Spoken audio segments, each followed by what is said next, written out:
नमस्कार, capital TV Bihar देख रहे हैं आप और आपके साथ मैं हूं दिव्या। बिहार में भूमि सर्वेक्षण सियासी मुद्दा बन गया है। राजनीतिक दल भी भूमि सर्वेक्षण को लेकर सवाल खड़े कर रहे हैं। राष्ट्रीय जनता दल का आरोप है कि सरकार ने बगैर तैयारी के भूमि सर्वेक्षण का काम शुरू कर दिया है। उनका कहना है कि आनन फानन में भूमि सर्वेक्षण का काम शुरू किए जाने से अंचल कार्यालय में भ्रष्टाचार बढ़ा है। तो वहीं जनसुराज के संरक्षक प्रशांत किशोर ने भी इसे नीतीश कुमार सरकार के ताबूत की आखिरी कील बता दिया है। लेकिन अब बिहार में चल रहे जमीन सर्वे यानी कि भूमि सर्वेक्षण को लेकर लोगों के मन में कई सवाल हैं। राजस्व एवं भूमि सुधार विभाग इन सवालों के जवाब देने के लिए एक गाइड तैयार कर रहा है। इसमें 16 आवश्यक पूछे जाने वाले सवालों के जवाब होंगे, जैसे कि जमीन के कौन से कागजात मान्य हैं, सरकारी जमीन का क्या होगा, वंशावली कैसे तैयार करें, दाखिल खारिज ना होने पर क्या करें और भी बहुत कुछ। ये गाइड अगले 10 दिनों में जारी कर दी जाएगी और विभाग की वेबसाइट और सोशल मीडिया पर उपलब्ध होगी। इससे लोगों को काफी फायदा मिलेगा और उन्हें कोई भी जानकारी के लिए इधर उधर भटकने की भी जरूरत नहीं पड़ेगी। वैसे बता दें कि बिहार में भूमि सर्वेक्षण के दौरान लोगों को कई तरह की दिक्कतें आ रही हैं, जैसे कि जमीन से जुड़े कई सवाल उनके मन में उठ रहे हैं। इन सवालों के जवाब के लिए लोग राजस्व एवं भूमि सुधार विभाग से संपर्क कर रहे हैं। विभाग ने ऐसे 16 सवालों की एक सूची तैयार की है जो बार बार पूछे जा रहे हैं। इन सवालों के जवाब की एक गाइड तैयार की जा रही है। ये गाइड लोगों के लिए एक मददगार साबित होगी। इससे उन्हें जमीन से जुड़ी सभी जानकारी एक ही जगह मिल जाएगी। इससे उन्हें अलग अलग जगहों पर भटकना नहीं पड़ेगा। ये गाइड 10 दिनों के अंदर जारी कर दी जाएगी, ऐसी बात कही जा रही है। वैसे गाइड में जिन सवालों के जवाब दिए गए हैं उनमें से कुछ प्रमुख सवाल ये हैं कि जैसे कि जमीन के कौन कौन से कागजात वैध माने जाएंगे, अगर जमीन सरकारी है तो क्या होगा, अगर किसी ने सरकारी जमीन पर मकान बना लिया है तो क्या होगा, अगर पुराने समय में गैर मुआवजा आम या गैर मुआवजा खास जमीन पर घर बना लिया गया है तो उसका क्या होगा, जमीन के कागजात नहीं है तो क्या करे, बकास्त जमीन का क्या होगा, वंशावली कैसे तैयार करे, दाखिल खारिज नहीं हुआ है तो क्या करे। इन सभी सवालों के जवाब गाइड में विस्तार से दिए जाएंगे। वैसे साधारण भाषा में समझाया जाए ताकि सभी को आसानी से इसमें समझ में आ जाए। इससे लोगों को जमीन के मामलों में किसी भी तरह की परेशानी का सामना नहीं करना पड़ेगा। विभाग का साफ कहना है कि इससे सर्वे के काम में और भी आसानी आ जाएगी। वैसे आपको बता दें कि भारत में भूमि से संबंधित विवादों की संख्या अत्यधिक है और ये कोई नई बात नहीं है।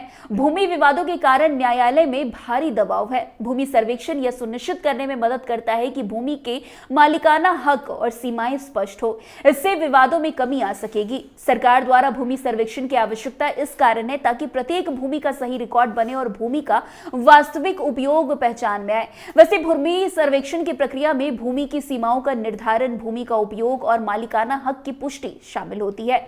इससे पहले भूमि की सीमाओं का सर्वेक्षण किया जाता है, फिर भूमि के रिकॉर्ड अपडेट किए जाते हैं और यह सुनिश्चित किया जाता है कि भूमि के मालिकाना हक सही हो।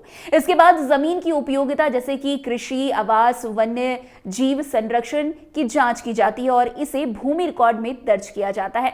वैसे भूमि सर्वेक्षण के दौरान सरकार मुख्य रूप से भूमि के भौतिक और कानूनी आंकड़े एकत्रित करती है। इसमें भूमि के आकार, सीमाएं, भूमि का उपयोग और भूमि के मालिक के नाम शामिल होते हैं। इसके अतिरिक्त भूमि के आसपास के प्राकृतिक संसाधनों जैसे कि जलाशय, नदियों और वनस्पति का भी विवरण लिया जाता है। ये डेटा स्थानीय प्रशासन और अन्य सरकारी एजेंसियों के लिए महत्वपूर्ण होता है। वैसे भूमि सर्वेक्षण के परिणाम कानूनी रूप से महत्वपूर्ण होते हैं और इन्हें संबंधित भूमि विवादों को हल करने में इस्तेमाल किया जा सकता है। वैसे सरकार द्वारा यह सुनिश्चित किया जाएगा कि सर्वेक्षण के परिणाम सही तरीके से कानूनी रूप से मान्यता प्राप्त हो। इसके लिए एक मजबूत तंत्र विकसित किया जाएगा ताकि किसी भी विवाद की स्थिति में सर्वेक्षण के परिणामों का सही तरीके से उपयोग किया जा सके। वैसे भूमि सर्वेक्षण के दौरान नागरिकों की भागीदारी आवश्यक है क्योंकि वे अपनी भूमि की सटीक जानकारी और सीमाओं को सबसे बेहतर जानते हैं। इसके अतिरिक्त यदि कोई व्यक्ति अपने रिकॉर्ड में कोई असंगति या गलत जानकारी देता है तो उसे सही करने के लिए उसे एक अवसर प्रदान किया जाएगा। इससे भूमि सर्वेक्षण की प्रक्रिया पारदर्शी होगी और नागरिकों का विश्वास मजबूत होगा। वैसे भूमि सर्वे के दौरान यदि कोई गलती पाई जाती है तो सरकार द्वारा उसे सुधारने के लिए एक सुव्यवस्थित प्रक्रिया बनाई जाएगी। इसमें नागरिकों को आवेदन करने का अधिकार होगा और यदि कोई विवाद होता है तो वो न्यायालय में हल भी किया जा सकता है। इस प्रक्रिया में एक निगरानी तंत्र भी होगा ताकि सभी सुधार सही तरीके से किया जा सके। वैसे भूमि सर्वेक्षण का सबसे बड़ा लाभ किसानों को होगा। इससे उनकी भूमि के अधिकार स्पष्ट होंगे और वे बिना किसी डर के अपनी भूमि का सही से उपयोग कर सकेंगे। इसके अलावा सर्वेक्षण के परिणामों के आधार पर किसानों को सरकारी योजनाओं का भी लाभ अधिक से और आसानी से मिलेगा, जैसे कि कृषि ऋण, सब्सिडी और अन्य सहायता योजनाएं। वैसे बिहार में इसी साल 2024 अगस्त महीने से जमीन सर्वे का काम शुरू हो गया है, लेकिन लोगों को इतनी परेशानी हुई जिसका अंदाजा सरकार को भी नहीं था। किसी के पास जमीन के कागजात नहीं है तो किसी के पास कोई और समस्या है। विशेष भूमि सर्वेक्षण 2024 की शुरुआत हुई तो लोगों के मन में डर बैठ गया कि अब उनकी जमीन उनके हाथ से चली जाएगी। हालांकि लगातार सरकार की ओर से यह अपील की जा रही है कि किसी की भी जमीन नहीं छीनी जाएगी। यह सर्वे इसलिए हो रहा है ताकि जो जमीन का सही मालिक हो उसको उसका हक मिल जाए, लड़ाई झगड़ा खत्म हो जाए। सर्वे शुरू होने के बाद अब जैसे जैसे जो समस्या आ रही है उसके समाधान की भी पूरी व्यवस्था सरकार के द्वारा की जा रही है। लेकिन भूमि सर्वेक्षण के दौरान लोगों को क्या कुछ समस्याओं का सामना करना पड़ रहा है वो जानते हैं। वैसे भूमि सर्वेक्षण के दौरान जमीन मालिकों को कागजात तैयार करने में काफी तरह की परेशानी का सामना करना पड़ रहा है, जैसे कि रसीद काटने, दाखिल खारिज और वंशावली बनाने में देरी हो रही है। तो वहीं दलाल और बिचौलिया मनमाना पैसा वसूल रहे हैं। सरकार सर्वे के लिए स्वघोषित वंशावली मांग रही है। शपथ पत्र बनवाने के लिए पोस्ट ऑफिस में टिकट के लिए मारामारी की स्थिति देखने को मिल रही है। सरकारी कर्मचारी मनमाना पैसा मांग रहे हैं और कागज निकलवाने में एक महीना तक लग जा रहा है। वैसे बिहार में ज्यादातर जमीन के कागजात कैथी लिपि में है। इन कागजातों को पढ़ने वाले लोगों की बिहार में काफी कमी है, जिससे मालिकों को 15 से 20 हजार रुपए तक एक्स्ट्रा खर्च करने पड़ रहे हैं।